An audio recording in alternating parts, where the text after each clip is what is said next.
And the activity in the workshop will be hopefully buzzing and people will be there, and it'll be its own great scene, but it'll be very different to see everything come together and be illuminated and be out on the street and be seen by people who may or may not have expected to see it. I guess a community dream time. How can all that happen right here on Morningside Avenue in Harlem? This year, just delighted to have the Morningside Lights project to join us, to partner with us.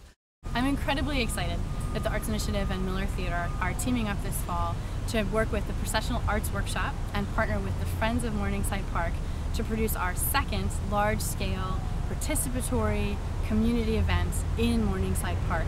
So the festival itself has always been about family entertainment. I think it's a fabulous addition to the festival. It's all about bringing people together and enjoying the park. We were extremely lucky to work with the Friends of Morningside Park in June of 2011.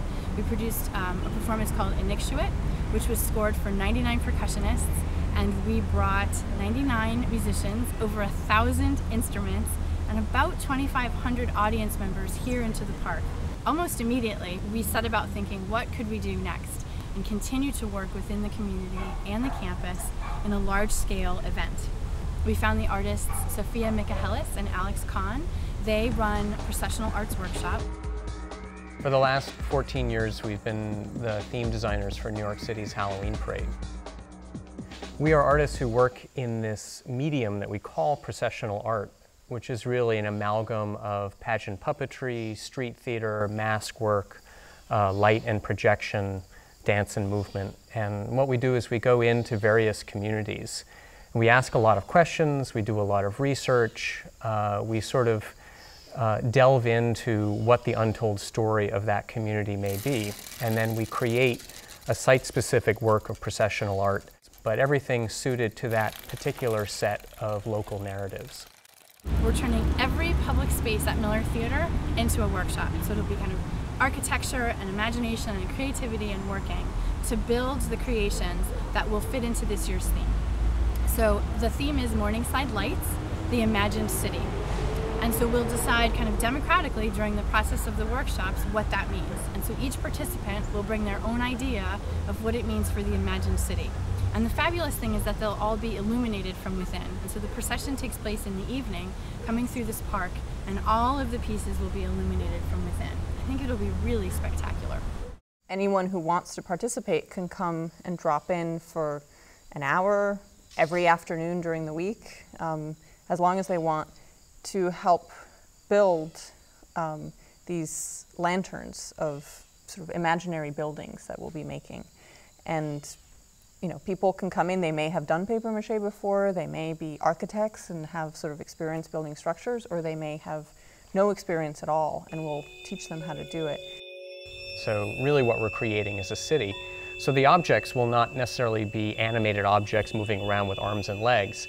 The animation is going to happen as they snake their way through Morningside Park and form themselves into this kind of mobile urban space. I'll be working together with Processional Arts Workshop and Miller Theater to create the soundscape for Morningside Lights. The soundscape or score for this piece will involve a number of elements. There will be live musicians playing their own instruments. Anyone who has an instrument or can borrow an instrument can bring it down on the day of the procession, and there'll be instructions on how and what kind of sounds to make. And there will also be building instruments as part of the puppets and the mobile objects. So people who can read notated music, or people who just really love to play and maybe don't have those notated skills, will be able to incorporate that participation in the piece. That score will be prepared in advance.